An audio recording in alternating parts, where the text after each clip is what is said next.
परिचय। रेशे यानी पौधों और जंतुओं दोनों से प्राप्त किए जा सकते हैं। कुछ परिचित पौधे जैसे कपास, जूट और सन रेशों के प्रमुख स्रोत हैं। रेशों के कुछ प्रमुख जंतु स्रोत हैं भेड़, बकरी, ऊंट, एल्पेका और लामा। यदि हम कीटों को जंतुओं से भिन्न माने तो रेशम कीट को फाइबर के कीट स्रोत के रूप में वर्गीकृत कर सकते हैं। इस पाठ में हम पशु रेशों के बारे में विस्तार से जानेंगे, खासतौर पर ऊन के बारे में। उद्देश्य। इस पाठ के अंत में आप निम्न करने में सक्षम हो जाएंगे: ऊन की विशेषताएं बताना, भेड़ की ऊन का वर्णन करना, उन जंतुओं के बारे में बताना जिनसे ऊन मिलती है, भेड़ से ऊन प्राप्त करने की प्रक्रिया का वर्णन करना, रेशों से ऊन बनाने वाले संसाधन को समझाना। ऊन की विशेषताएं।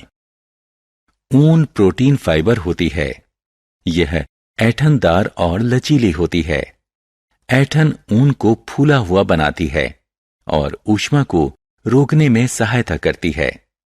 ऊन नमी और ध्वनि को सोखती है क्योंकि यह खोखली होती है। साधारणतया ऊन क्रीम जैसे सफेद रंग की होती है, लेकिन यह काला, भूरा या चांदी जैसे रंग में भी हो सकती है। ऊन हाइपो एलर्जिक होती है।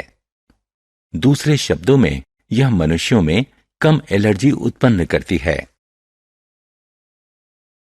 भेड़ की ऊन। ऊन का मुख्य स्रोत भेड़ है। ऊन प्रदान करने वाले जंतुओं के शरीर पर बालों का मोटा कोट होता है। उनके बाल बहुत सी हवा को रोक लेते हैं।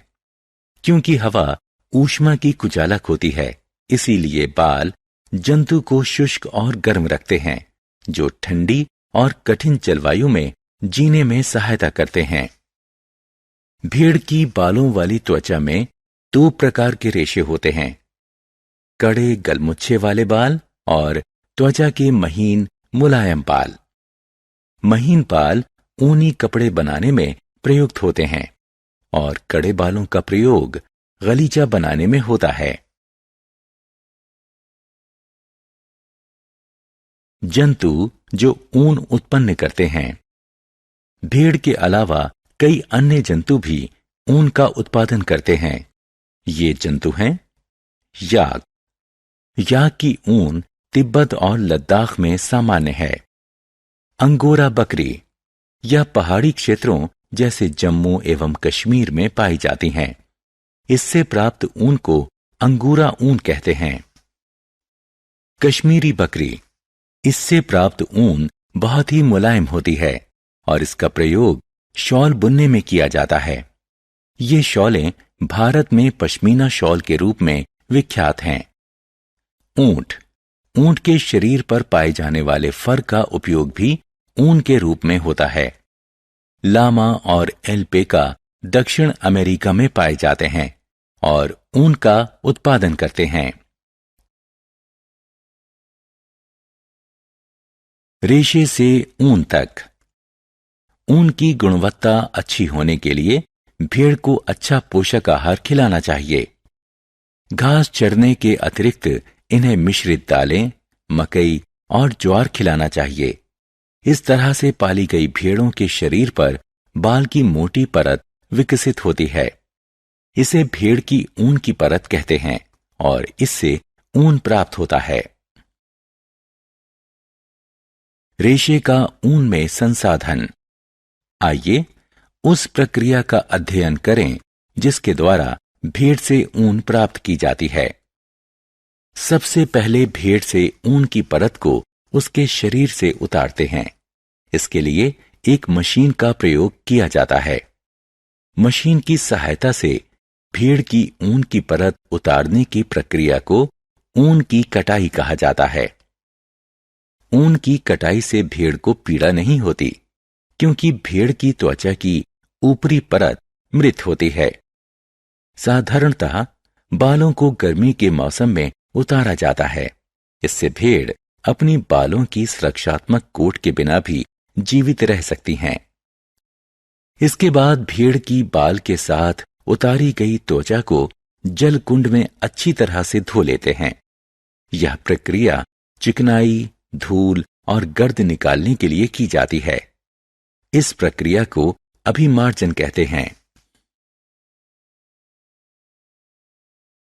धुली हुई बाल वाली त्वचा की परतों को कारखानों में भेज दिया जाता है, जहां उन्हें विभिन्न बनावट के अनुसार अलग अलग रखा या वर्गीकृत कर दिया जाता है। रेशों को विभिन्न रंगों में रंगा जाता है, क्योंकि भेड़ की ऊन वाली परत काली, भूरी और सफेद रंग की होती है। रेशों को सीधा करके लच्छों में लपेट लिया जाता है और अंततः ऊन उपयोग के लिए तैयार है।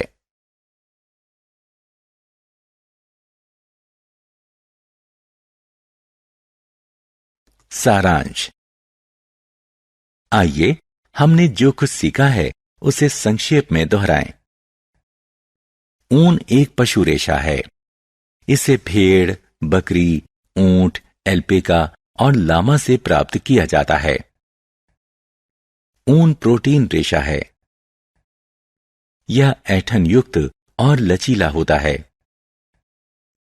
मशीन की सहायता से भेड़ के शरीर से त्वचा की परत से ऊन निकालने को ऊन की कटाई कहते हैं।